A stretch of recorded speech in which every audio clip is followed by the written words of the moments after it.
Hey everyone, how's it going? Welcome back to another one here. So let's talk about the episode 2 trailer for World Beyond. This is an episode 2 trailer, but it's also combined with a lot of stuff from later on. Because it says this season on The Walking Dead World Beyond, right? So it's obviously not just from episode 2, but a lot of the stuff in this teaser here obviously is from episode 2 because that's the next episode airing next weekend. And I will be doing my reviews at the same time. It's going to be kind of hard to manage because we're going to have 2 shows a night to review, right? Or I'm going to have 2 shows a night to review. And so I'm going to pick the more interesting one. I think I did the same thing last year. I sort of just chose the more interesting one. But now it means that there's going to be a lot of content on Sundays because I'm going to have my in-depth reviews come on at night.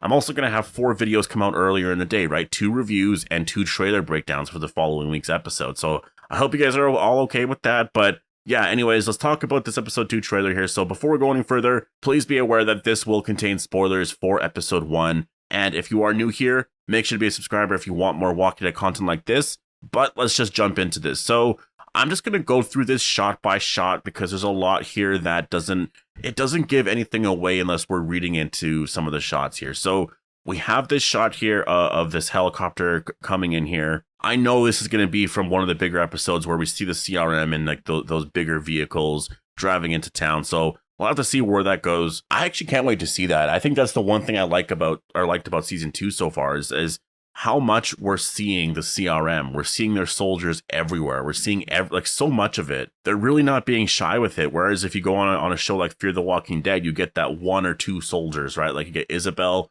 with someone else that is always unnamed, right? And World Beyond, it's kind of cool that they just go all out with it. We get so many soldiers. We get some really good story with them too. And so, yeah, this is like some sort of science class. I actually wonder if this is like Hope remembering something, right? Just remembering something from science class, or if this is a part of the CRM where they are learning some cure stuff. I'm not smart in science and stuff, or at least when it comes to chemistry. My whole thing in school was physics and math. When it came to chemistry, I didn't really pay too much attention to that, but they're obviously talking about some sort of chemical compound here. And yeah, I mean, to me, this looks like a flashback. If I'm being honest, it looks like a flashback just because it looks like there's a bunch of kids here, right? Like younger kids that like maybe not like, I don't know if I should say kids, maybe they're like university level, but unless the CRM has places like this where they can actually learn about the cure because that is what they're trying to solve, right? Or figure out. Because the cure's there, right? Like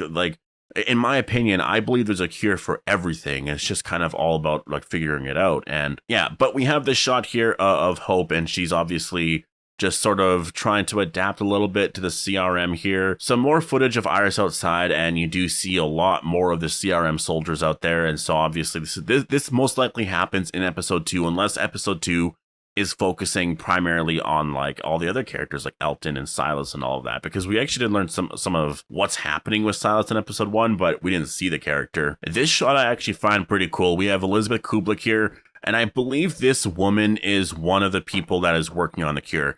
Dr. Bennett's girlfriend or partner right now. I don't know what her name is. I totally forgot it. I think it starts with a B. For some reason, I'm thinking Belshaw, but I don't know if that's right. But in my opinion, I mean, this is going to be some interesting stuff here.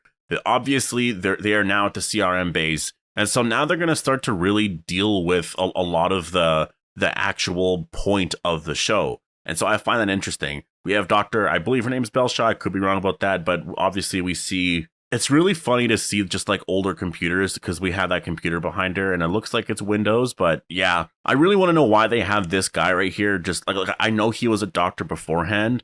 I still find it a little weird that they have him front and center here and they have everyone all together in the back.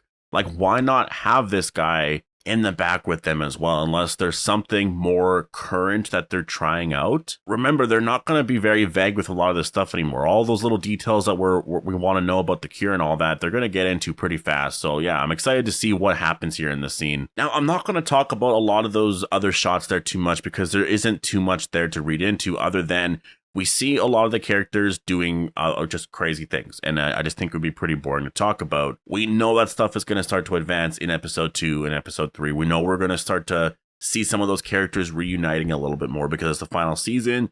you want to get into that stuff right away, right? You don't want to push off like Iris and Hope's reunion or Huck and Felix's reunion, right? Like you do want to get into some of that stuff a little sooner. And so I can see that stuff playing out in episode 2 and 3, but I want to focus on Jadis because obviously that was a big part of the trailer here. We actually see all new footage of her. We see her here arriving here, and I mean, I still can't get over that haircut. I don't know why.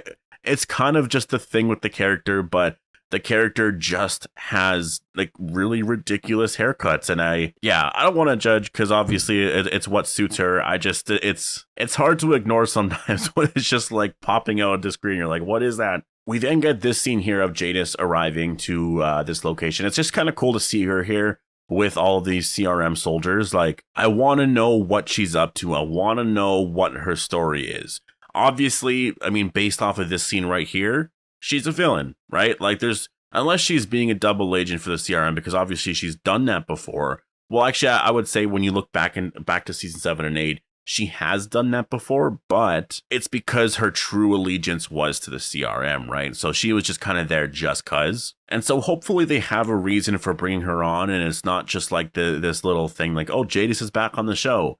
Hopefully there is actually a reason, and I'm sure there is. I'm sure Gimple has worked out what she's up to, what the character is involved with, but at least we know at this point here, 6 years after Rick disappeared, I guess from like Alexandria and stuff, Jadis is still with the CRM, so I'm not sure where Rick is at this point, but obviously he's out there somewhere. And I actually really like that aspect to it, because, you know, when we see Jadis here, like the actress Pollyanna McIntosh, she's thinking about Rick quite a bit, because that's just what she knows the fans are going to respond a certain way to seeing her character there. So, you know, through her performances, like, there is going to be some Rick stuff here. And I just think as a writer, if you're having Jadis come on, you have to give that stuff. It's the final season of your show, right? Like, if you're Matt Negretti and you're the showrunner of your, I don't know if this is the first time he was ever a showrunner, but still, this is sort of your show. You obviously want to pay off some stuff. You obviously want to give us quite a bit here. And also with Gimple too, like, you want to make your spinoffs matter. I think this is a way that you can make it matter, is actually give us some legit Rick stuff here.